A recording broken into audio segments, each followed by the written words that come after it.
రాష్ట్రీయ స్వయం సేవక సంఘము తెలంగాణ ప్రాంతం నుంచి నిర్వహిస్తున్నటువంటి పాత్రికా సమావేశంలో వచ్చినటువంటి యొక్క పాత్రికేయ మిత్రులందరూ కూడా స్వాగతం సుస్వాగతం. ఈ పాత్రికా సమావేశంలో ఉన్నటువంటి యొక్క సంఘ పెద్దల్ని పరిచయం చేస్తాను. వేదికకి అటు ఎడంవైపు ఉన్నటువంటి వారు మాననీయ శ్రీ బర్ల సుందరెడ్డి గారు, విద్యుత్ శాఖలో ఇంజనీర్గా ఉద్యోగం చేసి పదవి విరమణ పొందిన తర్వాత సంఘ బాధ్యతలో మాననీయ ప్రాంత సంఘచాలకుగా బాధ్యతలో ఉంటూ ప్రాంతం మొత్తం పర్యటన చేస్తూ సంఘ పనికి మార్గదర్శనం చేస్తున్నారు. వేదిక కుడివైపు ఉన్నటువంటి వారు ఆదరణీయ శ్రీ కాచం రమేష్ గారు, తెలంగాణ ప్రాంత కార్యవాహ, పరకాల కేంద్రంగా ఉంటూ తెలంగాణ ప్రాంతం మొత్తం కూడా పర్యటన చేస్తూ సంఘ పనికి సంబంధించినటువంటి మార్గదర్శనం చేస్తుంటారు. శ్రీ నడింపల్లి ఆయుష్ గారు, దక్షిణ మధ్య క్షేత్ర ప్రచార ప్రముఖు, ఆర్డరైటెక్ కంపెనీ సీఈఓగా వారు చేస్తున్నారు. అదేవిధంగా శ్రీ ఆదరణీయ శ్రీ దుర్గారెడ్డి గారు, సీనియర్ సంఘ ప్రచారకులు, జాగృతి పత్రికకు సంబంధించినటువంటి అసోసియేట్ ఎడిటర్గా వారు పనిచేస్తున్నారు. ఈ పత్రికల సమావేశాన్ని ఆదరణీయ కాచం రమేష్ గారిని తీసుకోవాల్సిందిగా కోరుతున్నాను. వేదికపై ఉన్నటువంటి ఆర్ఎస్ఎస్ సంఘచాలకులు మాననీయ సుందర్ రెడ్డి గారు, ఈ పాత్రికేయుల సమావేశం ఉన్నటువంటి దక్షిణ మధ్య క్షేత్ర ప్రచార ప్రముఖు శ్రీ ఆయుష్ జీ, ప్రాంత ప్రచార ప్రముఖ శ్రీ రాజగోపాల్జీ, సమాజానికి సంఘ సమాచారాన్ని అందజేయడానికి వచ్చినటువంటి ప్రింటు, ఎలక్ట్రానిక్, సోషల్ మీడియా సంబంధించినటువంటి ఆత్మీయ పాత్రికేయ మిత్రులు, సోదరిమణులు అందరికీ నమస్కారము, హార్దిక అభినందనలు. ముందస్తుగా మీ అందరికీ పరాభవ నామ సంవత్సర ఉగాది శుభాకాంక్షలు. రాష్ట్రీయ స్వయం సేవక సంఘం మీ అందరికీ సుపరిచితమే. ప్రతి సంవత్సరం సంఘ యొక్క వార్షిక కార్యక్రమాల యొక్క సమీక్ష, తర్వాత సంవత్సరం యొక్క వార్షిక యోజన కొరకు సంఘంలో అఖిల భారత స్థాయిలో ప్రతినిధి సభా సమావేశాలు జరుగుతుంటాయి. ఈ సమావేశాల్లో సంఘ అఖిల భారతీయ, క్షేత్రీయ, ప్రాంతీయ పదాధికారులు, ఎన్నికైనటువంటి సంఘ ప్రతినిధులు, సంఘ విభాగ్ ప్రచారకులు, ఇలాంటి వాళ్ళందరూ కూడా సమావేశం అవుతుంటారు. ఈసారి ఈ సమావేశాలు మొన్న మార్చి 13, 14, 15 తేదీలలో హర్యానా రాష్ట్రంలో ఉన్నటువంటి పానిపట్ జిల్లాలో ఉన్నటువంటి సమాల్కాలో సేవాగ్రామ్ అనేటువంటి గ్రామ వికాస కేంద్రం ఉంది. విశాలమైనటువంటి చక్కని ప్రాంగణము.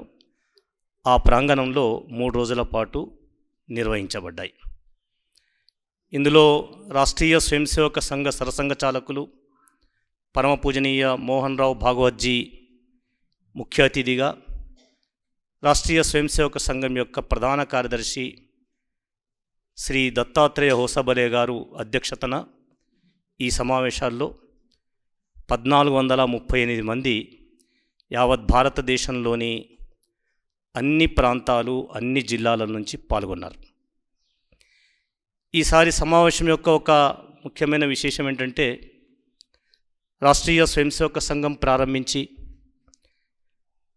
100 సంవత్సరాలు పూర్తయిపోయి 101 సంవత్సరంలో అడుగుపెడుతున్నటువంటి సమయంలో ఈ సమావేశాలు నిర్వహించబడ్డాయి.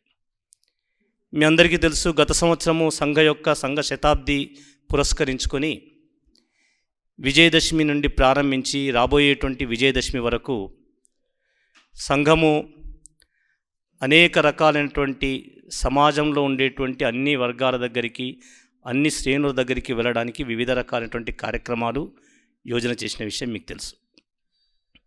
సంఘ ప్రారంభం నుంచి నేటి వరకు కూడా సంఘము దినదిన ప్రవర్ధమానమవుతూనే ఉంది.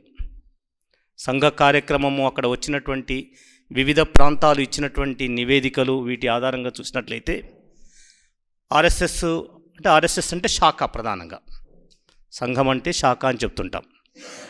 కనుక ఆర్ఎస్ఎస్ శాఖా కార్యక్రమాలు ఈరోజు నాగపూర్లో ఒక్కటిగా ప్రారంభమైనటువంటి ఆర్ఎస్ఎస్ శాఖ ఇవాళ యావత్ భారతదేశంలో లేని జిల్లా లేని ప్రాంతం లేకుండా అన్ని ప్రాంతాలకి అన్ని జిల్లాలకి విస్తరించింది. అంకెల రూపంలో కనుక మనం చూసినట్లయితే ఇవాళ దేశవ్యాప్తంగా 55,683 స్థలాలలో 88,949 శాఖలు నిత్య శాఖలు జరుగుతున్నాయి. ఇందులో 5,820 శాఖలు ఈ సంవత్సరం కొత్తగా ప్రారంభించబడ్డాయి.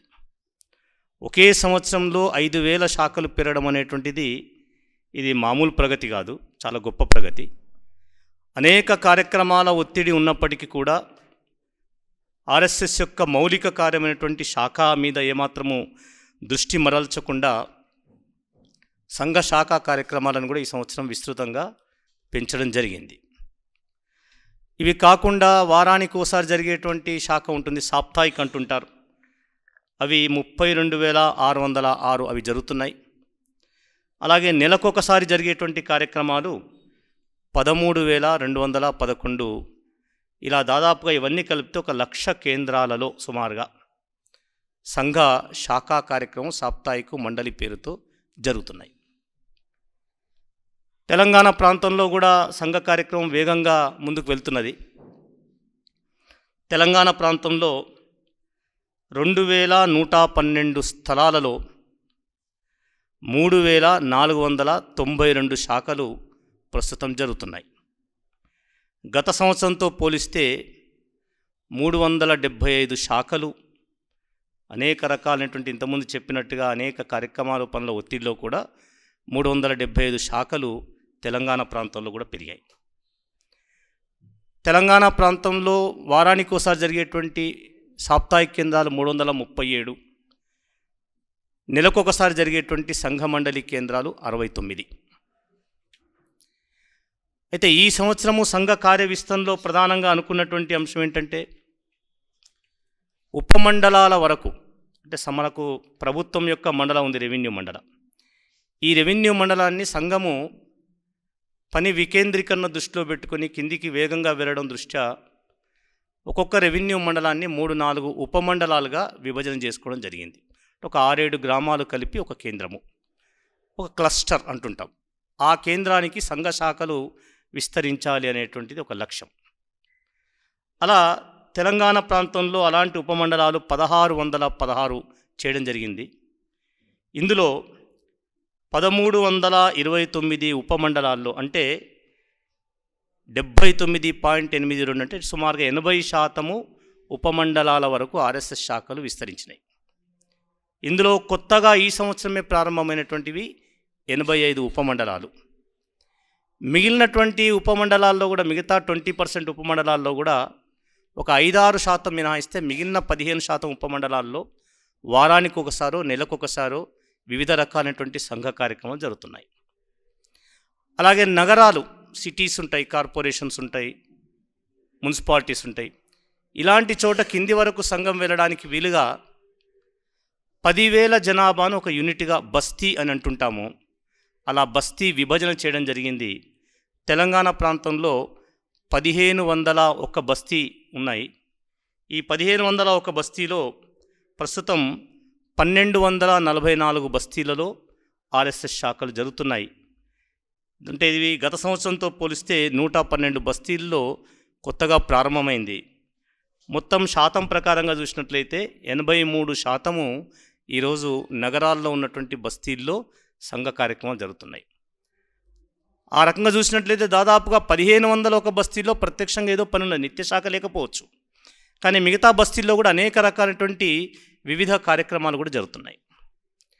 సంఘ స్వయం సేవకుల ద్వారా అనేక రకాలైనటువంటి సేవా కార్యక్రమాలు కూడా జరుగుతుంటాయి. స్వయం సేవకులు శాఖా కేంద్రంగా శాఖ ఉన్నటువంటి బస్తీలో చుట్టుపక్కల ఉండేటువంటి చోట వెళ్ళి బాల సంస్కార కేంద్రాలు, సంచి గ్రంథాలయాలు, చిన్న చిన్న కావాల్సినటువంటి సహాయాలు, లేకపోతే స్వయం ఉపాధి కింద ఇచ్చేటువంటి వాళ్ళకి ఇచ్చే శిక్షణ లాంటిది, ఇలాంటి అనేక కార్యక్రమాలని బస్తీల్లో సంఘ శాఖలు నిర్వహిస్తుంటాయి. అలా దేశవ్యాప్తంగా దేశవ్యాప్తంగా మొత్తం 96,045 సేవా కార్యక్రమాలని సంఘం నిర్వహిస్తున్నది. తెలంగాణ ప్రాంతంలో 778 స్థలాలలో 1823 సేవా కార్యక్రమాలని సంఘం నిర్వహిస్తున్నది. దీనికి అదనంగా సేవాభారతి పేరుతో రకరకాలుగా ప్రాజెక్ట్స్ ఇవి కూడా సంఘం నిర్వహిస్తుంటుంది. సేవాభారతి నివేదికలు అవన్నీ కూడా వస్తుంటాయి. కనుక ఇలా కార్య విస్తరణ ఈ సంవత్సరము అనుకున్న దానికన్నా చాలా ఎక్కువగా, ఆశించిన దానికన్నా ఎక్కువ కొత్త కేంద్రాల్లో కూడా సంఘ కార్యక్రమాలు ప్రారంభమైనాయి. సంఘ శతాబ్ది సంవత్సరం గత సంవత్సరం సందర్భంగా సమాజంలోని వివిధ వర్గాలలోకి వెళ్ళడానికి సంఘం అనేక రకాలైనటువంటి కార్యక్రమాల యోజన చేయడం జరిగింది. సుమారుగా 7 కార్యక్రమాలని గత దసరా నుంచి ప్రారంభించి రాబోయేటువంటి దసరా వరకు 7 రకాల కార్యక్రమాలని సంఘ యోజన చేసింది. అందులో మీ అందరికీ తెలుసు, ఈ శత జయంతి ప్రారంభ సమయంలో దేశం మొత్తం మీద కూడా ఒక హిందుత్వ సంఘ అనుకూల వాతావరణం ఎలా కనిపించిందో మనం చూసాం. స్వయంగా కేంద్ర ప్రభుత్వమే శత జయంతి ప్రారంభానికి ముందు రోజు అక్టోబర్ 1వ తేదీ నాడు ఢిల్లీలో కేంద్ర ప్రభుత్వమే సంఘ శతాబ్దిని పురస్కరించుకొని ఒక 100 రూపాయల కాయిన్, అలాగే ఒక పోస్టల్ స్టాంపు కూడా మన మాననీయ ప్రధానమంత్రి గారు ఆవిష్కరించారు. మాననీయ సర్కారవా గారు కూడా దాంట్లో పాల్గొన్నారు, మనం చూసాం. అక్టోబర్ 2వ తేదీ నాడు విజయదశమి రోజు నాగపూర్లో ప్రతి సంవత్సరం జరిగేటువంటి ఆర్ఎస్ఎస్ ర్యాలీలో మాజీ రాష్ట్రపతి శ్రీ రామ్నాథ్ కోవింద్ గారి అధ్యక్షతన పరంపుణ్య సరసంఘ చాలక్జీ ఒక కార్యక్రమాన్ని ఆ రోజు నిర్వహించారు, మనందరం కూడా చూసాం. ఆ రోజు నుంచి ప్రారంభించి అనేక కార్యక్రమాలు సంఘ నిర్వహిస్తుంది. ముఖ్యంగా విజయదశమి సందర్భంగా సంఘంలో జరిగినటువంటి కార్యక్రమాలు, దేశం మొత్తం మీద విజయదశమి సందర్భంగా, దసరా సందర్భంగా 62,555 స్థలాల్లో విజయదశమి కార్యక్రమాలు జరిగాయి. ఈ కార్యక్రమాల్లో మొత్తం పాల్గొన్నటువంటి వాళ్ళ సంఖ్య 32,45,141 మంది ఆర్ఎస్ఎస్ కార్యక్రమంలో ఆ రోజు పాల్గొన్నారు. ఇందులో ఆర్ఎస్ఎస్ యూనిఫామ్ వేసుకొని గణవేష్లో 25,45,818 మంది ఈ కార్యక్రమంలో పాల్గొన్నారు. ఇది ఒక రకంగా చెప్పాలంటే సంఘ కార్యక్రమంలో ఇంత గణవేషలో ఇంత సంఖ్యలో పాల్గొనడం ఆల్ టైమ్ రికార్డ్. ఇది అనేక మంది సంఘంతో పరిచయం లేనటువంటి వాళ్ళు కూడా, కొత్త వాళ్ళు కూడా మేము సంఘానికి జోడింపబడతాము, ఆర్ఎస్ఎస్కి వస్తాము అనేటువంటి పేరుతో సంఘ గణవేష్ కొనుక్కొని, అసలు గణవేష్ ధరించడం ఎలాగో తెలియనటువంటి వాళ్ళు, ఆర్ఎస్ఎస్ శాఖకి రానటువంటి వాళ్ళు కూడా యావత్ భారతదేశంలో లక్షలాది మందిగా పాల్గొన్నారు. తెలంగాణ ప్రాంతంలో కూడా చాలా అద్భుతంగా విజయదశమి సందర్భంగా కార్యక్రమాలు జరిగినాయి. తెలంగాణలో 4,507 స్థలాల్లో జరిగినటువంటి కార్యక్రమంలో 2,54,280 మంది పాల్గొన్నారు. వీళ్ళు కాకుండా 39,611 మంది మాతృమూర్తులు కూడా కార్యక్రమంలో పాల్గొన్నారు. ఈ సందర్భంగా తెలంగాణలో ఆర్ఎస్ఎస్ యూనిఫామ్ ధరించి పాల్గొన్నటువంటి వాళ్ళ సంఖ్య 78,184 మంది. ఇందులో దాదాపుగా 60,000 మంది ఈ సంవత్సరమే నూతనంగా సంఘ గణవేష్ను కొనుక్కొని సంఘ కార్యక్రమాల్లో పాల్గొన్నటువంటి వాళ్ళ సంఖ్య జరిగింది. కనుక అనేక చోట్ల సంఘ శాఖలు కూడా ప్రారంభించమని చెప్పి విజయదశమి తర్వాత మన కార్యకర్తల దగ్గరికి వచ్చి అడిగారు. విజయదశమి అనేటువంటి కార్యక్రమం చాలా అద్భుతంగా అప్పుడు ప్రారంభం జరిగింది. సంఘ శతాబ్దిలో 2వ కార్యక్రమం సమాజంలో ఉన్నటువంటి అందరి దగ్గరికి గడప గడపకు వెళ్ళాలి, ఇంటింటికి వెళ్ళాలి, సంఘము సంఘ ఉద్దేశాన్ని చెప్పాలి. సంఘ శతాబ్దిని పురస్కరించుకొని సమాజ పరివర్తన కొరకు 5 రకాల మార్పులను సమాజం నుంచి ఆశిస్తున్నాము. పంచ పరివర్తన అనేటువంటిది గతంలో కూడా మీ ముందుకు తీసుకురావడం జరిగింది. సామాజిక సమరసత, పర్యావరణ సంరక్షణ, స్వ ఆధారంగా జీవించడము, పౌర నియమాలు పాటించడము, కుటుంబ విలువలను కాపాడము. ఈ 5 విషయాలు పంచ పరివర్తన కింద అవి కూడా ఇంటింటికి తీసుకొని వెళ్ళి ప్రచారం చేసేటువంటి కార్యక్రమాన్ని సంఘం చేపట్టింది. యావత్ భారతదేశంలో 46 ప్రాంతాలుంటే 37 ప్రాంతాల్లో ఇప్పటికి అలాంటి జనసంపర్కం పూర్తయింది. తెలంగాణ ప్రాంతంలో కూడా ఎక్కువ స్థలాల్లో కూడా ఇలా ఇంటింటికి వెళ్ళి గడప గడపకు వెళ్ళి ప్రతి ఇంటికి వెళ్ళే కార్యక్రమం ప్రారంభం జరిగింది. ఈ సందర్భంగా ఒక కరపత్రాన్ని, ఆ తర్వాత ఒక స్టిక్కరు తీసుకెళ్ళి ప్రతి ఇంటి ముందు వేయడము, కరపత్రాన్ని అందించడము, దాంతోపాటుగా ఒక పుస్తకాన్ని ఎవరికైతే ఇష్టం ఉందో అలాంటి వాళ్ళు కొనుక్కోవడం కొరకు అట్లా ఒక పుస్తకాన్ని కూడా ఈ సందర్భంగా తీసుకుని వెళ్ళడం జరిగింది. అలా మొత్తం ఈ జరిగినటువంటి కార్యక్రమాల్లో ఇప్పటి వరకు ఉన్న నివేదిక ప్రకారం 37 ప్రాంతాల నివేదిక ప్రకారం యావత్ భారతదేశంలో 3,89,465 గ్రామాలకి సంఘ కార్యకర్తలు వెళ్ళారు. నగరాల్లో 31,143 బస్తీలకు వెళ్ళారు. ఈ సందర్భంగా 10,02,02,162 కుటుంబాలని కలిశారు. కలవడం అంటే కేవలం కరపత్రం ఇచ్చి రావడం కాదు. ఆ ఇంట్లో ఒక 5 నిమిషాలు 10 నిమిషాలు కూర్చోవడము, సంఘం గురించి చెప్పడము, కరపత్రం ఇవ్వడము, వాళ్ళ అభిప్రాయాలు వినడము, అలా ఇంటింటికి వెళ్ళి వచ్చారు. ఈ సందర్భంగా సుమారుగా 9,11,000 కరపత్రాలు ఉపయోగించడం జరిగింది. 85 లక్షల సంఘ పుస్తకాలని అమ్మడం జరిగింది. ప్రజలు స్వచ్ఛందంగా డబ్బులు పెట్టి సంఘ పుస్తకాన్ని వాళ్ళు కొనుక్కున్నారు. ఈ పుస్తకాన్ని అలా 85 లక్షల పుస్తకాలని సమాజంలో కొనుక్కోవడం జరిగింది. తెలంగాణ ప్రాంతంలో కూడా విశేషమైన ప్రయత్నం జరిగింది. తెలంగాణ ప్రాంతంలో మీ అందరికీ తెలుసు, రకరకాల ఎన్నికలు వచ్చాయి. మధ్యలో గ్రామాలకు పోవడానికి కొన్ని ఇబ్బందులు కూడా వచ్చాయి.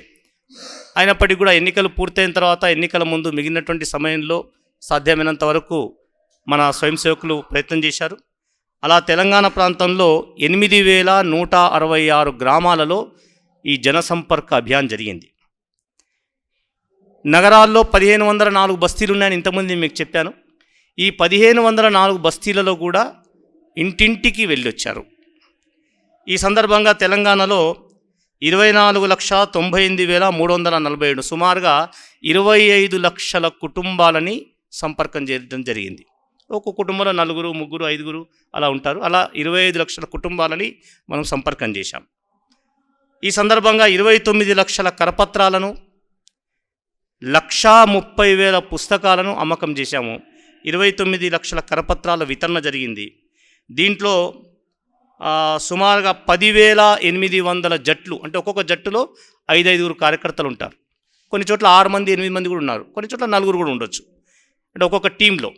అలా మొత్తము 10,800 జట్లు, అంటే సుమారుగా ఒక 40,000-45,000 మంది కార్యకర్తలు ఒక నెల రోజుల పాటు శ్రమించి ప్రతి ఇంటికి వెళ్ళి ప్రతి వాళ్ళ అభిప్రాయాలు విని అలాగే సంఘం గురించి చెప్పి పంచ పరివర్తన గురించి చెప్పి రావడం జరిగింది. ఈ సందర్భంగా ప్రతిష్ఠిత వ్యక్తులను ఎంపిక చేసుకొని వాళ్ళని కూడా విశేష సంపర్కం పేరుతో వ్యక్తిగతంగా వెళ్ళి కలవడము, వాళ్ళకు కూడా సంఘం మీద చర్చ చేయడం జరిగింది. సుమారుగా 3,600 మంది ప్రతిష్ఠిత వ్యక్తులను కూడా కలవడం జరిగింది. దీని తర్వాత మూడో కార్యక్రమం ఇంకోటి సంఘ శతాబ్దిలో జరిగినటువంటిది హిందూ సమ్మేళనాలు జరిగాయి. ఇంతకుముందు చెప్పినట్టుగా ప్రతి ఉపమండల కేంద్రంలో ఒక హిందూ సమ్మేళనం, దేశం మొత్తం మీద సుమారుగా ఒక 65-70 వేల స్థలాల్లో హిందూ సమ్మేళనాలు నిర్వహించాలి అని. ప్రతి సమ్మేళనం కనీసం ఒక 1,000-1,500 మందితో ఆ బస్తీలో ఉన్నటువంటి వాళ్ళు లేకపోతే ఆ చుట్టుపక్కల గ్రామాల్లో ఉండేటువంటి వాళ్ళ ఆధారంగా అక్కడ హిందూ సమ్మేళనము సమాజమే నిర్వహించాలి. సంఘ శతాబ్దిని పురస్కరించుకొని సంఘం సమాజాన్ని ఆహ్వానించింది, సమాజంలో ఉన్నటువంటి హిందూ బంధువులందరినీ కలపండి అని.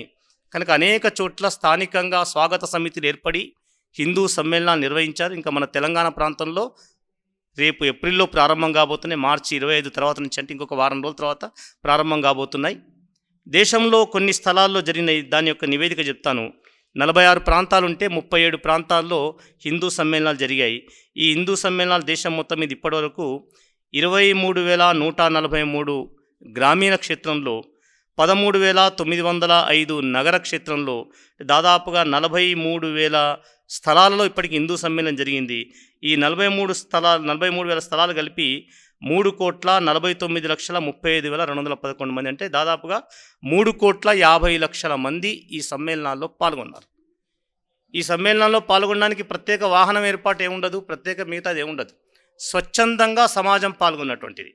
సమాజం దగ్గరికి వెళ్ళి ఆహ్వానించడము, కార్యక్రమానికి రమ్మని చెప్పినప్పుడు చాలా కేంద్రాల్లో చాలా గ్రామాల్లో అత్యంత ఉత్సాహంగా, ఎంతో భక్తి శ్రద్ధలతోటి, ధార్మిక భావనతో, దేశభక్తితో ఎంతో ఉత్సాహంగా అలా అనేక స్థలాల్లో మారుమూల గ్రామాలలో నుంచి, గిరిజన గ్రామాలలో నుంచి మొదలు పెడితే పెద్ద పెద్ద పట్టణాలలో, ముంబై, ఢిల్లీ లాంటి నగరాలలో, అదే రకంగా హిమాలయాల నుంచి మొదలు పెడితే కన్యాకుమారి వరకు అనేక కుగ్రామాల్లో కూడా హిందూ సమ్మేళనాలు జరిగాయి. ఇంకా చాలా ప్రాంతాల్లో జరగాలి. తెలంగాణ ప్రాంతంలో కూడా సుమారుగా గ్రామాలలో ఒక 1000 కేంద్రాలలో, నగరాల్లో 1000 కేంద్రాల్లో 2000 పైగా స్థలాలలో ఈ మార్చి 20 నుంచి ప్రారంభించి ఏప్రిల్ 25 వరకు నిర్వహించబోతున్నాం. సుమారుగా 15 లక్షల మందికి పైగా ఈ సందర్భంగా హిందూ సమ్మేళనంలో పాల్గొంటారని చెప్పి ఆశిస్తున్నాం. మీ అందరూ కూడా ఈ హిందూ సమ్మేళనాలకి తగినటువంటి ప్రచారాన్ని, తగినటువంటి ఆహ్వానాన్ని సమాజానికి అందజేయాలి. మీ అందరి సహకారం కూడా హిందూ సమ్మేళనంలో ఉండాలని చెప్పి నేను మీ అందరికీ వినమ్రంగా కోరుకుంటున్నాను. మరొక ముఖ్య కార్యక్రమం ఈ సందర్భంగా సమాజంలోని ప్రతిష్ఠిత వ్యక్తుల యొక్క సమావేశాలు జరిగాయి. రాష్ట్రీయ స్వయంసేవక సంఘంతో ఏమాత్రం పరిచయం లేనటువంటి వ్యక్తులు, సమాజంలో ప్రతిష్ఠితులు, వివిధ రంగాల్లో ఉండొచ్చు. డాక్టర్స్ ఉండొచ్చు, అడ్వకేట్స్ ఉండొచ్చు, సైంటిస్టులు ఉండొచ్చు, ఇంజనీర్లు ఉండొచ్చు, రాజకీయ నాయకులు ఉండొచ్చు, ధార్మికవేత్తలు ఉండొచ్చు, వివిధ కుల సంఘాల పెద్దలు ఉండొచ్చు, మత పెద్దలు ఉంటారు. అలా కొద్దిమంది ప్రభుత్వ ఉద్యోగంలో పనిచేసినటువంటి వాళ్ళు ఉంటారు. ఇలా సమాజంలో ఉన్నటువంటి అన్ని రంగాల వాళ్ళని కలిసేటువంటి కార్యక్రమము, ప్రతిష్ఠిత వ్యక్తుల కార్యక్రమం ప్రతి జిల్లా కేంద్రంలో జరగాలని చెప్పి మనం యోజన చేశాం. తెలంగాణలో ఫిబ్రవరి మాసంలో మొదలైంది. ఎన్నికల తర్వాత మనం ప్రారంభించాం. ఫిబ్రవరి 15 నుంచి ప్రారంభించి ఈ మార్చి 10వ తేదీ వరకు జరిగింది. ఒక 4-5 కేంద్రాలు మినహాయించి మిగిలిన అన్ని కేంద్రాల్లో ఈ కార్యక్రమాలు జరిగినాయి. తెలంగాణలో 46 స్థలాలలో ఈ ప్రతిష్ఠిత వ్యక్తులు పాల్గొన్నారు. ఈ సందర్భంగా అతి ముఖ్యమైనటువంటి వ్యక్తులు, వివిధ శ్రేణులకు చెందినటువంటి వాళ్ళది మొత్తము 16,000 మంది యొక్క లిస్ట్ మేము తయారు చేశాం. ఏ జిల్లాకు ఆ జిల్లా కేంద్రంలో, ఏ నగరానికి ఆ నగర కేంద్రంలో అక్కడేటువంటి ఈ వివిధ రంగాల వ్యక్తులని 16,000 మంది పేర్లు తయారు చేశాం. వీళ్ళని మనం ఆహ్వానించడం జరిగింది. సుమారుగా 2.5 గంటల కార్యక్రమం, 1 గంట సేపు ఉపన్యాసం సంఘం గురించి, ఆ తర్వాత ఇంటరాక్షను, వివిధ ప్రశ్నలు అడగడము, అలా సుమారుగా 2.5 గంటలు జరిగినటువంటి ఈ కార్యక్రమంలో 8,371 మంది ప్రముఖ వ్యక్తులు, ఆర్ఎస్ఎస్తో ఏమాత్రం సంబంధం లేనటువంటి సరికొత్త వ్యక్తులు దీంట్లో పాల్గొన్నారు. ఇందులో 557 మంది మహిళలు, సమాజంలోని అన్ని రకాల వ్యక్తులు పాల్గొన్నారు. డాక్టర్స్ వచ్చారు, అడ్వకేట్స్ వచ్చారు, మహిళలు వచ్చారు, పెద్దలు వచ్చారు, రైతు పెద్దలు వచ్చారు, కార్మికులు వచ్చారు, తర్వాత వివిధ మతాలకు చెందినటువంటి వాళ్ళు వచ్చారు, సంచార తెగల వాళ్ళు వచ్చారు. అంటే వీళ్ళు వాళ్ళని లేకుండా సమాజంలో ఉన్నటువంటి అన్ని వర్గాల వాళ్ళు వచ్చారు. అన్ని కార్యక్రమాల యొక్క సమీక్ష చేస్తే వస్తున్నటువంటి విషయం ఏంటంటే, ఏ ఒక్క చోట కూడా ఆర్ఎస్ఎస్ పట్ల కానీ, ఆర్ఎస్ఎస్ భావజాలం పట్ల కానీ ఎక్కడ వ్యతిరేకత లేదు. అందరూ కూడా సంఘాన్ని ఆహ్వానించారు. సంఘ వ్యతిరేక భావజాలం కలిగినటువంటి వ్యక్తులు కూడా వచ్చినప్పటికీ కూడా, కార్యక్రమంలో పాల్గొన్నప్పటికీ కూడా వాళ్ళు కూడా సంఘం యొక్క పద్ధతికి, చేస్తున్న కార్యక్రమాలకి వాళ్ళు కూడా అభినందించారు. వీలైనంత వరకు సహకారం అందిస్తా అన్నారు. కొద్దిమంది అయితే మాకేదైనా పని చెప్పండి, మేము కూడా వస్తాం, మేము కూడా జాయిన్ అవుతాము, ఏ రకమైన పనైనా చేస్తామన్నారు. కొద్దిమంది సమాజంలో మేము చేసేటువంటి, వాళ్ళు చేసే మంచి కార్యక్రమాలకి మన యొక్క సహకారం కావాలని చెప్పి అడిగారు. ఇలా ఒక మేధావి వర్గంలో, విద్యావంతుల వర్గంలో కూడా ఒక గొప్ప పాజిటివ్ చేంజింగ్ అనేది మనం చూస్తున్నాం. తెలంగాణ ప్రాంతంలో ఒక అద్భుతమైనటువంటి పరివర్తన మేధావుల్లో, విద్యావంతుల్లో కూడా మనం చూస్తున్నాం. చాలా చోట్ల university professors, engineering college professors కూడా పాల్గొన్నారు.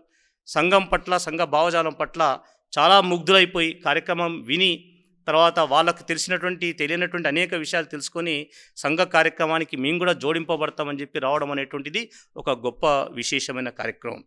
దేశం మొత్తం మీద కూడా ప్రతిష్ఠిత వ్యక్తుల కార్యక్రమాలు కూడా జరుగుతున్నాయి.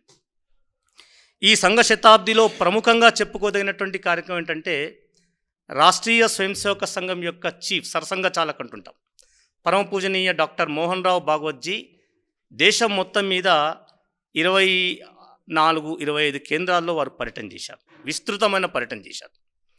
వీరి పర్యటన సందర్భంగా యావత్ భారతదేశంలో రాష్ట్ర రాజధానుల్లో, ముఖ్యమైనటువంటి కేంద్రాల్లో ఇలాంటి ప్రతిష్ఠిత వ్యక్తుల కార్యక్రమం జరిగినాయి.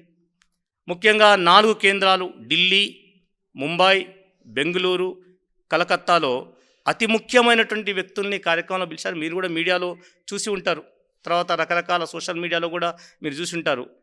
ఈ 4 కార్యక్రమాలకే దాదాపుగా సుమారుగా 6,000 మందికి పైగా, 8,000 వరకు ఈ కార్యక్రమంలో పాల్గొన్నారు. 2 రోజుల పాటు, 3 రోజుల పాటు జరిగినటువంటి కార్యక్రమం. అన్ని రకాల వ్యక్తులు వచ్చారు. అనేక మంది రాయబారులు వాళ్ళు కూడా కార్యక్రమంలో పాల్గొన్నారు. దాంతోపాటు విదేశీ ప్రతినిధులు కూడా వచ్చి సంఘ కార్యక్రమాన్ని వినేటువంటి ప్రయత్నం చేశారు. సుమారుగా 3.5 గంటలు జరిగినటువంటి కార్యక్రమంలో కూడా సావధానంగా విని సంఘానికి వాళ్ళు కూడా సంఘీభావాన్ని వ్యక్తం చేశారు. అందులో భాగంగానే మిగిలినటువంటి అనేక ప్రాంతాలకు వెళ్ళినట్టుగానే భాగ్యనగర్కు కూడా వచ్చారు. జనవరి 31, ఫిబ్రవరి 1, 2 రోజుల పాటు భాగ్యనగర్లో పరమపూజ్య సరసంఘ చాలక్జీ వచ్చిన సందర్భంగా 3 విశేష కార్యక్రమాలు జరిగాయి. ఒకటి, ప్రభుత్వ ఉద్యోగంలో పనిచేసినటువంటి ఉన్నతాధికారులు, రిటైర్ అయినటువంటి వాళ్ళు, అంటే బ్యూరోక్రాట్స్గా ఉన్నటువంటి వాళ్ళ కార్యక్రమం ఒకటి జరిగింది. అలాగే సెలబ్రిటీసు, చలనచిత్ర రంగంలో ఉన్నటువంటి సెలబ్రిటీస్ ఒక కార్యక్రమం జరిగింది.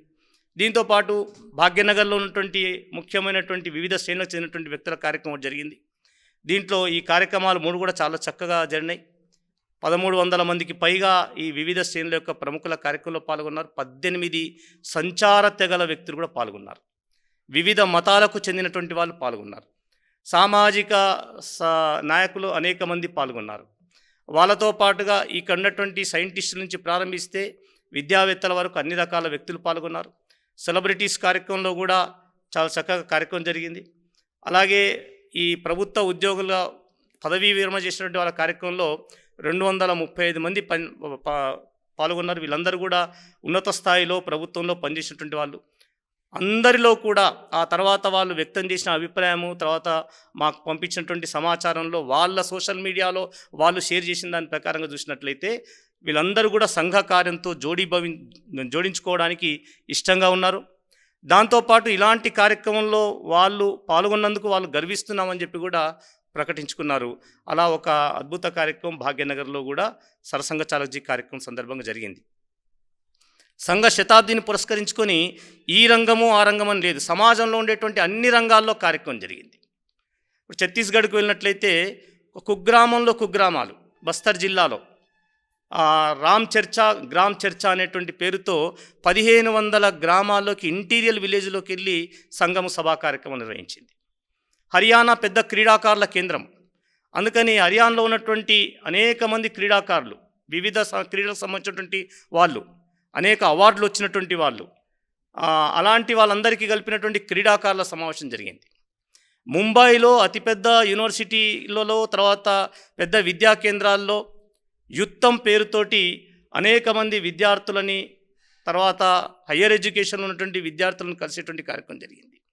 చాలా గ్రామాల్లో ఉండేటువంటి రైతులను, ఇలాంటి వాళ్ళను జరగడానికి అనేక సమ్మేళనాలు, కార్యక్రమాలు జరిగాయి. మొట్టమొదటిసారిగా నాగాల్యాండ్లో హిందూ సమ్మేళనం పేరుతో 14 కేంద్రాల్లో 55,000 మంది హిందువులు పాల్గొన్నారు. మణిపూర్లో హిందూ సమ్మేళనాలు జరిగాయి. అరుణాచల్ ప్రదేశ్లో హిందూ సమ్మేళనాలు జరిగాయి. నార్త్ ఈస్ట్ స్టేట్స్లో హిందూ సమ్మేళనం పేరుతోటి ఈ రకంగా కలవడము సంఘ శతాబ్ది సగం పూర్తయ్యేటువంటి సమయానికే ఒక అద్భుతమైనటువంటి చరిత్రాత్మకమైనటువంటి పద్ధతిలో, గతంలో జరిగినటువంటి పద్ధతిలో ఒక మంచి ఆదరణతోటి వివిధ కార్యక్రమాలు జరిగాయి. మరికొన్ని కార్యక్రమాలు ఇంకా మిగిలిన్నాయి. దేశవ్యాప్తంగా అనేక మంది యువకులకి సంబంధించినటువంటి కార్యక్రమాలు కూడా జరగబోతున్నాయి. కళాశాల విద్యార్థులు, చదువు పూర్తయిన తర్వాత ఇంకా జీవితంలో స్థిరపడకుండా ఉన్నటువంటి విద్యార్థులు, యువకులు, అలాంటి వాళ్ళ కార్యక్రమాలు జరుగుతున్నాయి. సామాజిక ప్రముఖులందరితో కలిపినటువంటి సమావేశాలు జరగబోతున్నాయి. అలాగే ఇంకా తెలంగాణ ప్రాంతంలో హిందూ సమ్మేళనాలు కూడా మిగిలిన్నాయి. దాంతోపాటుగా ఈ అన్ని సంపర్కం వచ్చినటువంటి అన్ని గ్రామాలలో కూడా రాబోయే రోజుల్లో సెప్టెంబర్లో శాఖలు ప్రారంభించడానికి కావాల్సినటువంటి యోజనా వ్యవస్థ కూడా జరగబోతున్నాయి. మీ అందరూ తెలుసు, గత సంవత్సరమే ఈ సంవత్సరాన్ని కొన్ని ప్రముఖమైనటువంటి కార్యక్రమాల కింద ప్రకటించడం జరిగింది. సిక్కు గురువుల యొక్క 9వ గురువు అయినటువంటి గురు తేగ్ బహదూర్ అత్యంత పాశవికంగా ఢిల్లీలో వారిని అప్పుడున్నటువంటి మొఘలాయి రాజులు వారిని హత్య చేసినటువంటి సంఘటన, బలిదానం చేసినటువంటి సంఘటన మనందరం విన్నాం. కనుక అది ఆ బలిదానం పూర్తయిపోయి 350 సంవత్సరాలు పురస్కరించుకొని దేశవ్యాప్తంగా అనేక స్థలాల్లో కార్యక్రమాలు జరిగినాయి. ఆర్ఎస్ఎస్ శాఖలో కూడా గురు తేగ్ బహదూర్ వారి యొక్క జీవిత చరిత్రను వీటన్నిటి కూడా అందించడం జరిగింది. మన భాగ్యనగర్లో కూడా ఒక పెద్ద కార్యక్రమం జలవిహార్లో డిసెంబర్ 14వ తేదీ నాడు గురు తేగ్ బహదూర్ వర్ధంతిని పురస్కరించుకొని జరిగింది. 2000 మందికి పైగా ప్రజలు, అనేక మంది సిక్కు బంధువులు పాల్గొన్నారు. తెలంగాణ గురుద్వారాల యొక్క అధ్యక్షుడైనటువంటి శ్రీ ప్రీతం గారు, వారు కూడా ఈ కార్యక్రమంలో పాల్గొనడం జరిగింది. చాలా చక్కని పద్ధతి లోపల ఇక్కడ కార్యక్రమం జరిగింది. గురు తేగ్ బహదూర్ యొక్క చరిత్రను సమాజానికి అందించే కార్యక్రమం జరిగింది. అలాగే మనందరికీ తెలుసు వందే మాతర గీతం, అది బంకిం చంద్ర చటోపాధ్యాయ రాసి 150 సంవత్సరాలు అయిన సందర్భంగా యావత్ భారతదేశాన్ని స్వాతంత్ర పోరాటంలో ఉరుతలొగించినటువంటి నినాదం, ఆనాడు బెంగాల్ విభజన ఆపినటువంటి నినాదం వందే మాతరం. కనుక 150 సంవత్సరాలైంది. భారతమాత యొక్క స్తవం కనిపిస్తుంది మనకు, దాంట్లో మాత అర్చన కనిపిస్తుంది. కనుక ఆ కార్యక్రమాన్ని సంఘ శాఖలో ఈ సంవత్సరం నిర్వహించడం జరిగింది. అనేక చోట్ల వేలాది మంది సంఘ స్వయం సేవకులు పూర్తి వందే మాతరాన్ని కంఠస్థం చేశారు. దాంతోపాటు అనేక కళాశాలల్లో, విశ్వవిద్యాలయాల ప్రాంగణాల్లో అనేక చోట్ల కూడా వందే మాతరం యొక్క 150 జయంతిని పురస్కరించుకొని సమాజం దగ్గరికి వెళ్ళి ఒకసారి మళ్ళీ మన యొక్క స్వాతంత్ర స్ఫూర్తిని అందించేటువంటి ప్రయత్నం జరిగింది. అట్లాగే తెలంగాణ ప్రాంతంలో మరొక విశేషమైన కార్యక్రమం ఈ సంవత్సరం జరిగింది. తెలంగాణలో ఉన్నటువంటి గోసేవా గతివిధి గో విజ్ఞాన పరీక్ష నిర్వహిస్తుంటుంది. అంటే గోవు మీద అసలు గోవు వల్ల ఉపయోగం ఏమిటి, ఆవు వల్ల ఉపయోగం ఏంటి, ఆవు ఏం చేస్తుంది అనే దాని మీద ఒక చిన్న పుస్తకాన్ని ప్రచురించారు. ఈ పుస్తకం సుమారుగా 5 లక్షల పుస్తకాలని కళాశాలలో మిగతా కేంద్రాల్లో అమ్మి దీని మీద ఒక పరీక్షను నిర్వహించారు. ఈ పరీక్ష మొట్టమొదట గ్రామ స్థాయిలో, తర్వాత మండల స్థాయిలో, ఆ తర్వాత జిల్లా స్థాయిలో, దాని తర్వాత రాష్ట్ర స్థాయిలో పరీక్ష నిర్వహించి ఆ పరీక్షలో ఉత్తీర్ణమైనటువంటి వాళ్ళకి ₹1,00,000, 50,000, 25,000, 10,000 రూపాయల బహుమతి ప్రదానం చేశారు. ఈ సందర్భంగా ఒక రికార్డ్ లెవెల్లో సుమారుగా తెలంగాణలో 4,11,890 మంది విద్యార్థులు ఈ పరీక్ష రాశారు. దీని సందర్భంగా సుమారుగా 2,000 కేంద్రాలలో పరీక్ష నిర్వహించడం జరిగింది. 2,000 కేంద్రాల్లో 4.5 లక్షల మంది పరీక్ష రాయడం అంటే మామూలుగా ఒక పబ్లిక్ ఎగ్జామ్ కండక్ట్ చేసినట్టే. అలా దాదాపు కండక్ట్ చేశారు. దీని యొక్క ముగింపు కార్యక్రమము డిసెంబర్ మాసంలో మన భాగ్యనగర్లో ఇక్కడ పక్కనటువంటి KMITలో ప్రాంగణం జరిగింది. ఆ సందర్భంగానే వాళ్ళకి బహుమతి ప్రదాన కార్యక్రమం జరిగింది. అది కూడా ఒక విశేష కార్యక్రమం ఈ సందర్భంగా జరిగింది. మీ అందరికీ తెలుసు, విశ్వవ్యాప్తంగా ఉన్నటువంటి హిందువులు, RSS స్వయం సేవకులు కలిసి 5 సంవత్సరాలకు ఒకసారి వివిధ స్థలాల్లో వాళ్ళ యొక్క కార్యక్రమాలు జరుగుతుంటాయి. విశ్వసంఘ శిబిరం పేరుతోటి మన యొక్క విశ్వధర్మాన్ని రక్షించాలి అనేటువంటి పేరుతో, విశ్వధర్మాన్ని ప్రపంచవ్యాప్తంగా చేద్దామనేటువంటి పేరుతోటి కార్యక్రమాలు జరుగుతుంటాయి. అందులో భాగంగానే ఈ సంవత్సరం కూడా, గత సంవత్సరము డిసెంబరు చివరి వారంలో ఈ విశ్వసంఘ శిబిరము మన భాగ్యనగర్లోనే కాన్వా ఆశ్రమంలో 5 రోజుల పాటు జరిగింది. 71 దేశాల నుంచి 17,000 మంది పాల్గొన్నారు. దీంట్లో 1,700 మంది పాల్గొన్నారు. చివరి రోజు సార్వజనిక కార్యక్రమం జరిగింది. అనేక మంది సాధు సంతులు, పెద్దలు యొక్క మార్గదర్శనం చేశారు. మీ అందరూ కూడా పత్రికల్లో అప్పుడు ప్రచురించారు. కేవలం గుర్తు చేస్తున్నాను. ఆ కార్యక్రమం కూడా ఈ సంవత్సరం జరిగింది. కనుక ఇలా అనేక రకాలైన కార్యక్రమాలతో సంఘం ఈరోజు ముందుకు వెళ్తున్నది. ముఖ్యంగా ఈ సంవత్సరము ఒక మహాపురుషుని యొక్క జయంతి కార్యక్రమాలు కూడా చేయబోతున్నాం. సంత్ శిరోమణి సద్గురు రవిదాస్జీ వారు జన్మించి 650 సంవత్సరాలైంది. ఆ రోజుల్లో మొఘళ్ళ సమయంలో వారు నిలబడి, వారి మీద ఎంత ఒత్తిడి ఉన్నప్పటికీ కూడా భక్తి ఆందోళనలో పాల్గొని ధార్మిక ప్రచారం చేసి ఆనాడు అనేక మందిని స్వాతంత్ర స్ఫూర్తిని రగిలించారు. దేశం పట్ల, ధర్మం పట్ల కర్తవ్యాన్ని ప్రబోధించారు. సంత్ రవిదాస్జీని మతాంతరీకరణ చేయాలనేటువంటి ప్రయత్నం అనేక మంది ఆనాడు ఉన్నటువంటి ఇస్లాం మత పెద్దలు చేసినప్పటికీ కూడా వారు మతం మారకుండా వారు ధర్మాన్ని ప్రచారం చేశారు. ఎవరైతే వారిని మతం మారడానికి వచ్చారో వాళ్ళు కూడా వారి యొక్క విషయాన్ని విన్న తర్వాత వారు కూడా దానికి అంగీకరించి వారి యొక్క అనుయాయులుగా మారిపోయినటువంటి గొప్ప ఉదాహరణ. మనిషి యొక్క గొప్పతనం ఎక్కడుంటుందంటే ఎక్కడ జన్మించడం అనే దాన్ని బట్టి కాదు, ఎంత జ్ఞానాన్ని సంపాదించడం అనే దాన్ని బట్టి ఉంటుంది.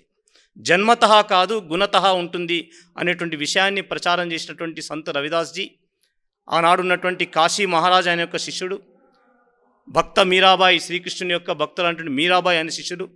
అలాంటి రవిదాస్జీ జన్మించి 650 సంవత్సరాలు అవుతున్న సందర్భంగా మొన్న ఫిబ్రవరి 1 నుంచి ప్రారంభించి రాబోయే ఫిబ్రవరి 1 వరకు కూడా వివిధ కార్యక్రమాలు చేయాలని చెప్పి సంకల్పన చేయడం జరుగుతుంది. RSS శాఖల్లో మిగిలిన సమాజంలో అనేక వర్గాల దగ్గరికి వెళ్ళి రవిదాస్జీ యొక్క జయంతిని గతంలో కూడా మనం నిర్వహిస్తున్నాం. ఈ సంవత్సరం ప్రత్యేకంగా నిర్వహించాలనేటువంటి కార్యక్రమాన్ని చేయడం జరిగింది. కనుక ఒక రకంగా చెప్పాలి అంటే ఈ సంవత్సరం అంతా రాష్ట్రీయ స్వయం సేవక సంఘానికి గత అనేక సంవత్సరాలుగా చేసినటువంటి కృషి కారణంగా ఒక అద్భుతమైనటువంటి సమర్థన, ఎక్కడా లేనటువంటి పద్ధతిలో సంఘ కార్యక్రమాలకి సమర్థన లభిస్తున్నటువంటి చూసాం మనం. పూజనీయ సరసంగ చాలక్జీ యావత్ భారతదేశ పర్యటన చేసినప్పుడు వచ్చినటువంటి స్పందన కావచ్చు, అనేక మంది ఇవాళ ప్రత్యక్షంగా పరోక్షంగా సంఘ శాఖలకి రావడం, నేరుగా సంఘ శాఖలకి రానటువంటి వాళ్ళు ఆన్లైన్లో జాయిన్ ఆర్ఎస్ఎస్ పేరుతో వాళ్ళు వచ్చి సంఘ కార్యక్రమాల్లో మేము పాల్గొంటామని అప్పీల్ చేసుకోవడము, సంఘానికి తెలియకుండానే కొత్త కొత్త కేంద్రాల్లో ఇప్పుడు విజయదశమి సందర్భంగా చూసాం, అక్కడ ఆర్ఎస్ఎస్ శాఖ లేదు, ఆర్ఎస్ఎస్ వ్యక్తులు లేరు, కానీ యూట్యూబ్లో చూసో సోషల్ మీడియాలో చూసో మేము కూడా ఆర్ఎస్ఎస్ శాఖ ప్రారంభిస్తున్నాము అనే పేరుతోటి ప్రారంభించినటువంటి వాళ్ళు అనేక మంది ఉన్నారు. సంఘ ప్రారంభంలో ఈ పంచ పరివర్తన 5 విషయాల్లో సమాజ పరివర్తన అనే విషయాన్ని తీసుకున్నప్పుడు దీనిని ఎంతవరకు అనుమతి లభిస్తుంది, ఎంతవరకు సమాజం యొక్క స్వీకృతి లభిస్తుంది అని చెప్పి మేము అనుకునే వాళ్ళము. కానీ నెమ్మదిగా అది ఆర్ఎస్ఎస్ కార్యకర్తల నుంచి ప్రారంభించి ఆర్ఎస్ఎస్ స్వయం సేవకులు, హితైషులు, అభిమానుల నుంచి మొదలుపెట్టి ఇవాళ సమాజంలో ఒక భాగమై సమాజంలో అనేక మంది ఈరోజు పర్యావరణం గురించి కావచ్చు, సామాజిక సమరసత, స్వ విధానాలు, పౌర నియమాలు, కుటుంబ విషయాల మీద మాట్లాడడం మొదలుపెట్టారు. అనేక కుటుంబాల్లో ఇళ్లలో కూడా పరివర్తన వచ్చింది. ముఖ్యంగా ప్లాస్టిక్ వాడకాన్ని తగ్గించడం కానీ, నీటిని పొదుపు చేయడం, చెట్లు పెంచడం, ఇలాంటి విషయాల్లో కూడా అనేక మంది సంఘ ప్రేరణతో ఈ రకంగా మేము ముందుకు వచ్చామని చెప్పేటువంటి కార్యక్రమాలు కూడా కనిపిస్తున్నాయి. కనుక ఈ సందర్భంగా ఈ సంవత్సరం పాటు జరుగుతున్నటువంటి ఆర్ఎస్ఎస్ కార్యక్రమాలు ఒక రకంగా చెప్పాలంటే గత అనేక సంవత్సరాలతో పోల్చినట్లయితే సంఘ కార్యక్రమం యొక్క వేగంగా అభివృద్ధి చెందుతున్నది. రాబోయేటువంటి సంవత్సరాల్లో ఇంకా సంఘ పని వేగంగా పెరగడానికి అవకాశం ఉంది. సంఘ శతాబ్ది రేపు విజయదశమి వరకు ఉంది. ఇంకా ఆ సందర్భంగా కూడా కొన్ని కార్యక్రమాలు ఇంతకుముందు మీకు చెప్పినట్టుగా రాబోయేటువంటి నెలలో తెలంగాణ ప్రాంతంలో హిందూ సమ్మేళనాలు జరగబోతున్నాయి. కనుక వాటన్నిటికి కూడా సమర్థన, వీటన్నిటికీ ప్రచారం కూడా మీరు కల్పించాలి. కనుక ఈ జరిగినటువంటి అన్ని కార్యక్రమాలని చెప్పి సంఘం పట్ల ఇంకా సమాజానికి ఉండేటువంటి ఆదరణను పెంచే దిశలో మీరందరి యొక్క ప్రయత్నము సహకారం కావాలని చెప్పి కోరుతూ మీ అందరికీ అభినందనలు, ధన్యవాదాలు చెప్తూ ముగిస్తాను.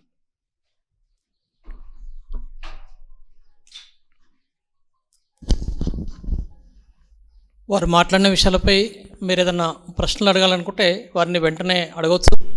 ఎందుకంటే వారికి ఈ సమావేశం కాగానే మళ్ళీ వెంటనే ఇంకొక సమావేశంకి వెళ్ళాల్సి ఉంది కాబట్టి మళ్ళీ విడిగా కాకుండా సమాముఖంగానే మీరు ప్రశ్నలు అడగాల్సిందిగా కోరుతున్నాను.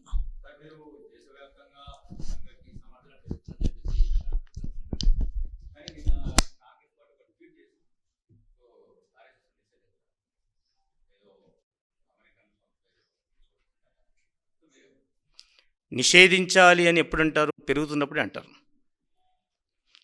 చెట్టు మీద రాళ్ళు ఎప్పుడు వేస్తారు? పనులు ఉంటేనే రాళ్ళు వేస్తారు. ఆర్ఎస్ఎస్ పెరుగుతుంది కనుక భయం ఉంటుంది. నిషేధించడం అనేది సంఘానికి ఏం కొత్త కాదు. సంఘాన్ని 4 సార్లు నిషేధించారు. బ్రిటిష్ వాళ్ళు నిషేధించారు 1936లో. సంఘం ప్రారంభించిన 11 ఏళ్ళకి నిషేధించారు. ఆ తర్వాత లేని గాంధీజీ హత్యను సంఘం మీద మోపి 2వ సారి నిషేధించారు.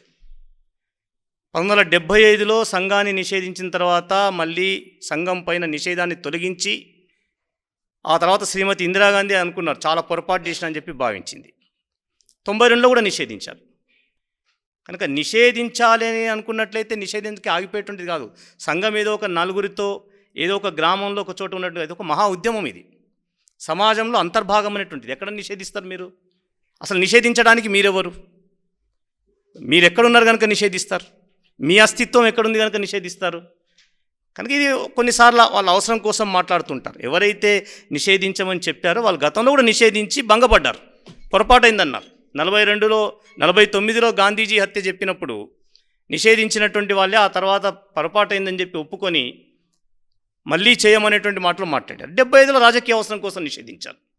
తమ రాజకీయ అధికారాన్ని కాపాడుకోవడానికి కోసం నిషేధించారు. కనుక సంఘాన్ని నిషేధించడం అనేటువంటిది సాధ్యం కాదు. సంఘం పూర్తి డెమోక్రటిక్ ఆర్గనైజేషన్. ఒకవేళ దేశభక్తిని నిషేధించాలనుకుంటే సంఘాన్ని నిషేధించవచ్చు, మంచితనాన్ని నిషేధించాలనుకుంటే సంఘాన్ని నిషేధించవచ్చు, పర్యావరణ హితాన్ని, కుటుంబ విలువలని, తర్వాత రాజ్యాంగబద్ధమైనటువంటి సూత్రాలని, స్వ ఆర్థిక విధానాలని నిషేధించాలనుకుంటే ఆర్ఎస్ఎస్ని నిషేధించవచ్చు.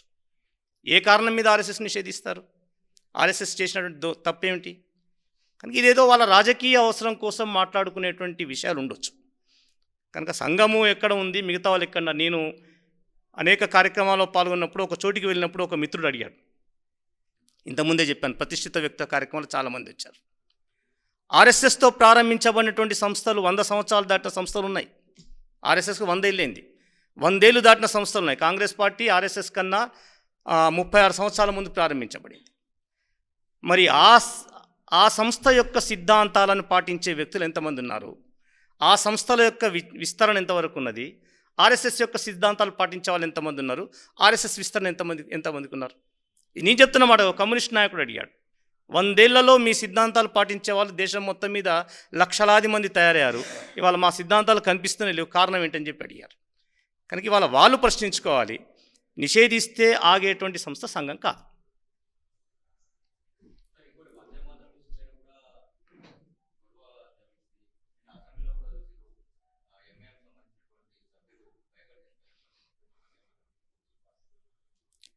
వందే మాతరం అనేది ఆర్ఎస్ఎస్ ప్రార్థన కాదు. వందే మాతరం జాతీయ గీతం. స్వాతంత్ర పోరాటం సందర్భంగా లక్షలాది మందికి స్ఫూర్తినిచ్చినటువంటి గీతం వందే మాతరం. ఒక దేశంలో ఒకే జాతి ఉంటుంది, భారతదేశం అంతా ఒకే జాతి. ఒకే జాతి సూత్రం ఈ దేశంలో నడిచినటువంటి నాళ్ళు వందే మాతరం గీతం లాంటివి అంగీకరించారు.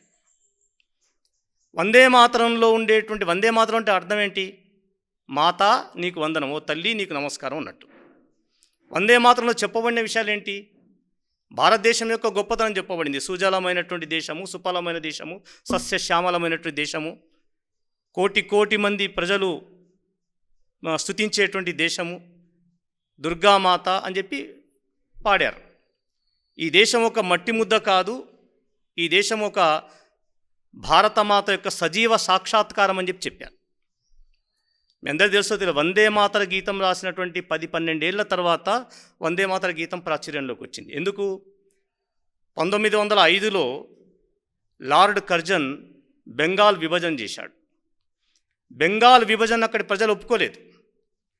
బెంగాల్ విభజనకు వ్యతిరేకంగా బెంగాలే కాదు యావత్ భారతదేశం కూడా ఉద్యమించింది. ఆ ఉద్యమానికి వాళ్ళకు స్ఫూర్తినిచ్చిన నినాదం ఏంటంటే వందే మాతరం. వందే మాతరం అనేటువంటి నినాదం వాళ్ళకు స్ఫూర్తినిచ్చింది. 6 సంవత్సరాల తర్వాత 1911 వచ్చేసరికి కర్జన్ 2 అడుగులు వెనకేసి పొరపాటు అయిపోయింది అని చెప్పి బెంగాల్ విభజనను ఆపుకున్నాడు. ఎందుకు? వందే మాతరం ఇచ్చిన స్ఫూర్తితోటి దేశ ప్రజల యొక్క పోరాట పటిమను చూసిన తర్వాత. మరి ఇదే వందే మాతర గీతము, సంపూర్ణమైన వందే మాతర గీతము ఇప్పుడు మనం పాడుతున్నాము. కానీ వందే మాతర గీతంలో మాకు కొన్ని అభ్యంతరాలు ఉన్నాయని చెప్పి ఆనాడే కొద్దిమంది అభ్యంతరం చెప్పారు. 1926లో కాకినాడలో జరిగినటువంటి కాంగ్రెస్ సభల్లో విష్ణు దిగంబర్ పులస్కర్ వందే మాతర గీతాన్ని పాడుతుంటే, ఈ గీతంలో మాకు మా మతానికి నచ్చదు అని చెప్పేటువంటి పేరుతోటి 2 అలీ సోదరులు బహిష్కరించారు. ఆ రోజు వందే మాతర గీతాన్ని దురదృష్టవశాత్తు అది పూర్తి గీతం కాకుండా కేవలం 1 స్టాంజా 2 స్టాంజాలు మాత్రమే పాడేటువంటి అలవాటు చేశారు. దేశము స్వాతంత్రం పొందిన తర్వాత, దేశ ప్రజలు జాగృతమైన తర్వాత సంపూర్ణ వందే మాతర గీతాన్ని పాడడం అనేది ఇప్పుడే అలవాటు అవుతున్నది. కనుక వందే మాతర గీతాన్ని పాడడం అంటే దేశాన్ని ప్రార్థించడము, ఈ భూమిని ప్రార్థించడము, జాతీయ గీతాన్ని ప్రార్థించడము. జాతీయ గీతాన్ని మేము పాడడము, లేకపోతే దేశభక్తిని మేము అంగీకరించము, ఈ దేశం యొక్క అస్తిత్వాన్ని మేము అంగీకరించమన్నట్లయితే వాళ్ళను ప్రశ్నించాలి, మీరు ఎందుకు పాడట్లేదని చెప్పి. కనుక వందే మాతర గీతం పాడని వాళ్ళందరూ కూడా వాళ్ళు ఈ దేశ ప్రజలా కాదా అని వాళ్ళు ప్రశ్నించుకోవాలి. ఈ దేశంలో ఉన్నప్పుడు ఈ దేశ గీతం పాడాలి, జాతీయ గీతం పాడాలి. కనుక వాళ్ళు ఆలోచించుకోవాలి. అందులో ప్రజాప్రతినిధులైనటువంటి వాళ్ళు కూడా ఇలా చేయడం అనేటువంటిది ఏదో ఆర్ఎస్ఎస్ పాటనో ఇంకేదో పాట అనుకుంటే పాడలేదంటే పర్వాలేదు. జాతీయ గీతము బంకిం చంద్రుల వారు రాసినటువంటిది, స్వాతంత్ర స్ఫూర్తిని కలిగించినటువంటి విషయము. కేవలం వందే మాతర నినాదంతోనే అనేక మంది బలిదానాలు చేసినారు. భగత్ సింగ్ లాంటి వాళ్ళు వందే మాతరం చెప్పారు. అలాంటి గీతాన్ని మేము పాడమంటే ఎలాంటి వ్యక్తులు వాళ్ళు? వాళ్ళ గురించి నేను ప్రత్యేకంగా మీకు వివరించాల్సిన అవసరం లేదు. వాళ్ళు దేశానికి అనుకూలురా, దేశానికి వ్యతిరేకులా, వాళ్ళు ఆలోచించుకోవాలి.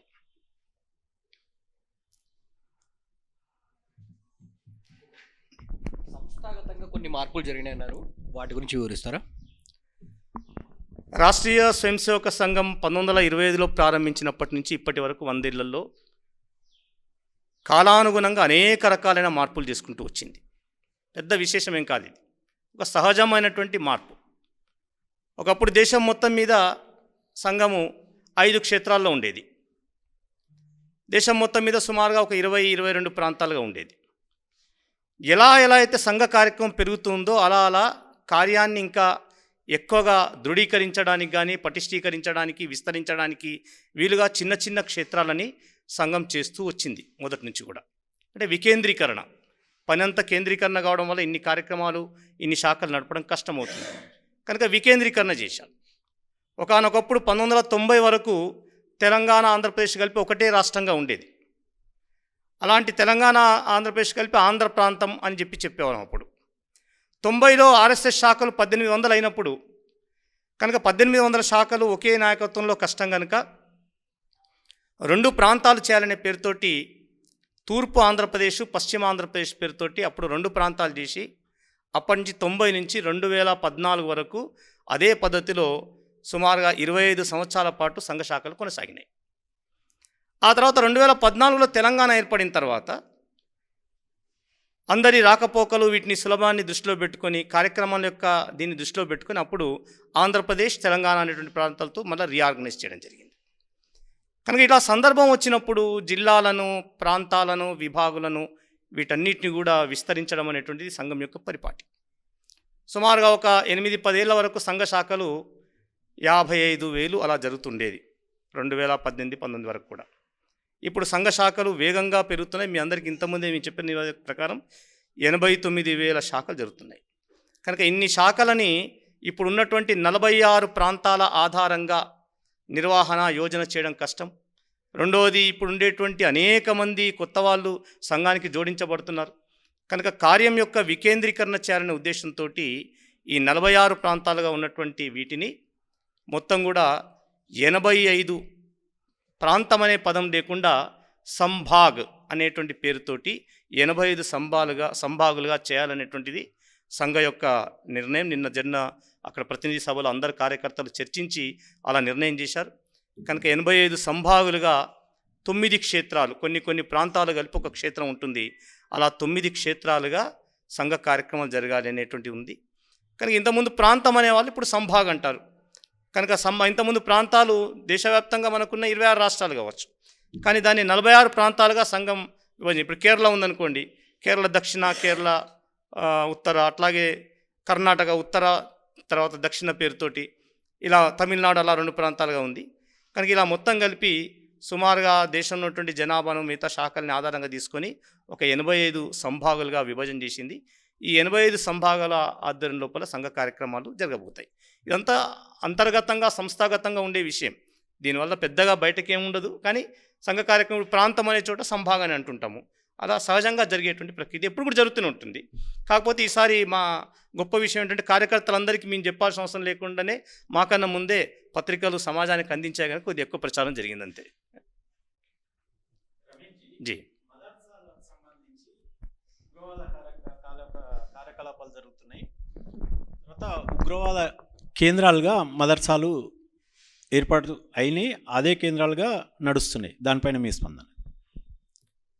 మీ అందరి స్పందనే మన స్పందన అండి. తప్పనిసరిగా ఎక్కడ ఉగ్రవాద కార్యక్రమం, అది మదర్సా అయినా మసీద్ అయినా ఇంకేదైనా ప్రార్థనా స్థలమైనా ఏదైనప్పటికీ కూడా తప్పనిసరిగా కఠిన చర్యలు తీసుకోవాల్సిందే.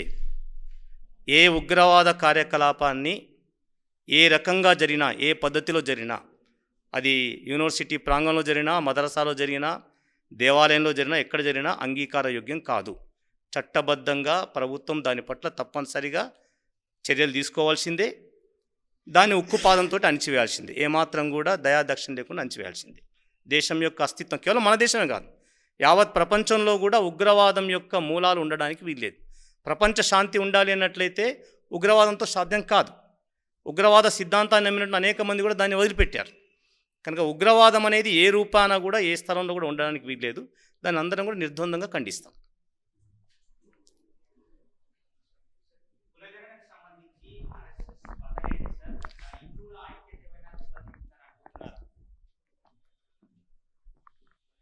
భారత ప్రభుత్వము, భారత రాజ్యాంగం ఏ నిర్ణయం చేస్తే దానికి అనుగుణంగానే సంఘం ఉంటుంది. ప్రభుత్వం కులగణన చేయాలని ఉంది, దానికి 2 ఆలోచన ఉండదు సంఘానికి. దాంట్లో వేరే ఆలోచన ఉంటుంది. కులగణన, కులము అనేటువంటిది ఒక సంప్రదాయాన్ని, ఆచారాలని నిలబెట్టేటువంటి వ్యవస్థ కావచ్చు. కులాలు ఇవాళ కొత్తగా ఏం రాలేదు, అనేక సంవత్సరాల నుంచి కులాలు ఉన్నాయి. గణన చేసినంత మాత్రానే విభజన అవుతుందని ఎట్లా అనుకుంటాం? మనం ఎన్ని రకాలుగా ఎంతమంది బయటి శక్తులు ఎన్నిసార్లు విభజించే ప్రయత్నం చేసినప్పటికీ కూడా ఈ దేశంలో కులాలు కానీ పంథాలు కానీ అన్నీ కూడా కలిసి జీవించాయి. భారతదేశమే భిన్నత్వంలో ఏకత్వం ఉంది, వైవిధ్యంలోనే ఏకత్వం ఉంది ఇక్కడ. కనుక ఎన్ని విభజనలు కేవలం మీరు ఏదో పద్ధతిలో విభజన జరిగినంత మాత్రాన దాని ఆధారంగా ఇంకెక్కడో ఇబ్బంది వస్తుంది, హిందుత్వానికి ఇబ్బంది వస్తుంది ఏం లేదు. సమాజంలో ప్రకృతిలో మనం చూస్తుంటాం, అనేక రకాల రంగురంగు పువ్వులు ఉంటాయి. పువ్వులన్నీ ఒక దారంలో ఉన్నప్పుడు దానికి ఒక అద్భుతం కనిపిస్తుంది. అనేక కులాలు ఉంటాయి, అనేక పద్ధతులు ఉంటాయి, ఇవన్నీ కూడా ఒకే దారంలో ఒకే పద్ధతిలో ఉండాలంటే సాధ్యం కాదు కదా. ఈ వైవిధ్యంలోనే ఆనందం ఉంటుంది. కనుక కులగణను సంఘం ఎందుకు ప్రశ్నిస్తుందంటే ఏం ప్రశ్నించదు.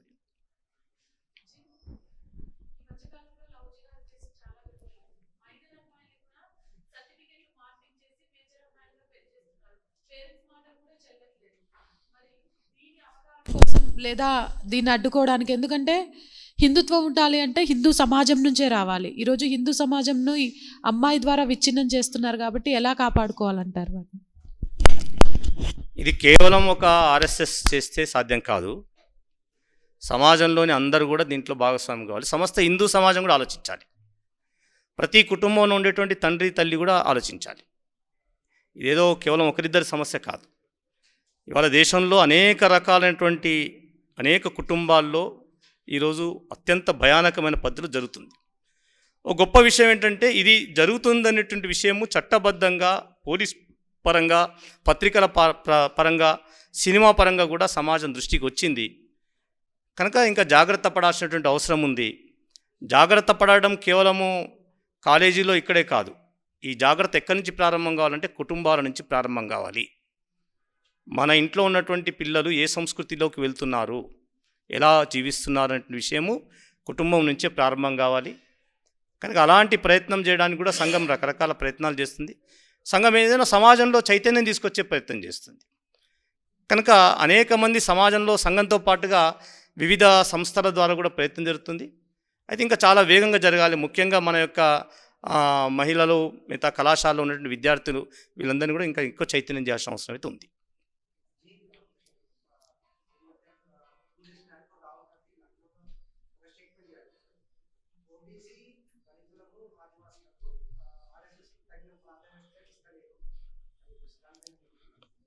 రాహుల్ గాంధీ ఆర్ఎస్ఎస్ ప్రతినిధి కాదు.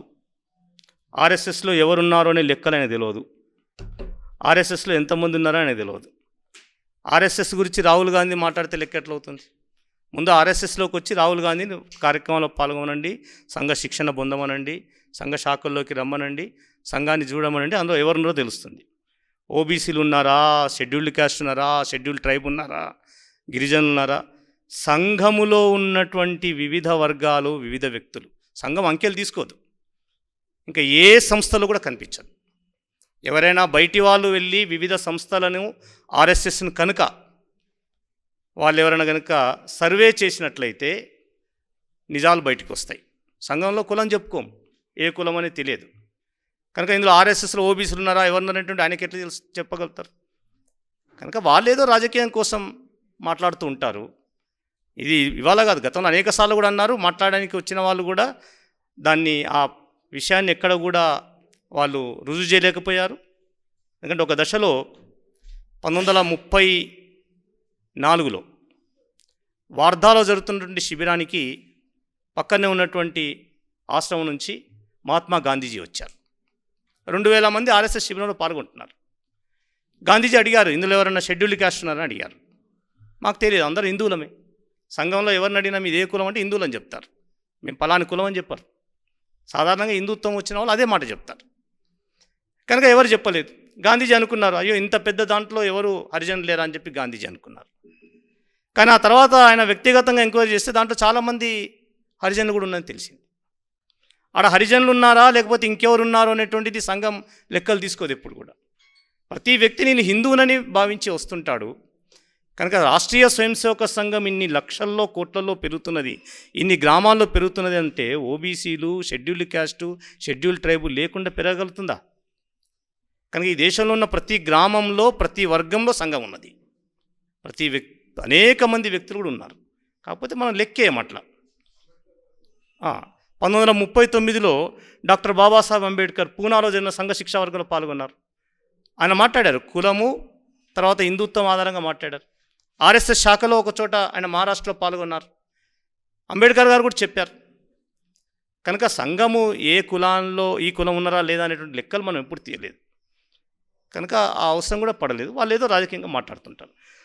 అసలు నేను అడగదలుచుకున్నాను, ఎవరైతే సంఘాన్ని ఈ మాటలు అంటున్నారో వాళ్ళ సంస్థలో నాయకత్వాన్ని, వాళ్ళ సంస్థల్లో వాళ్ళ ప్రముఖ స్థానాన్ని ఎంతమంది ఓబీసీలకు ఇచ్చారు, ఎంతమంది షెడ్యూల్డ్ క్యాస్ట్లకు ఇచ్చారు?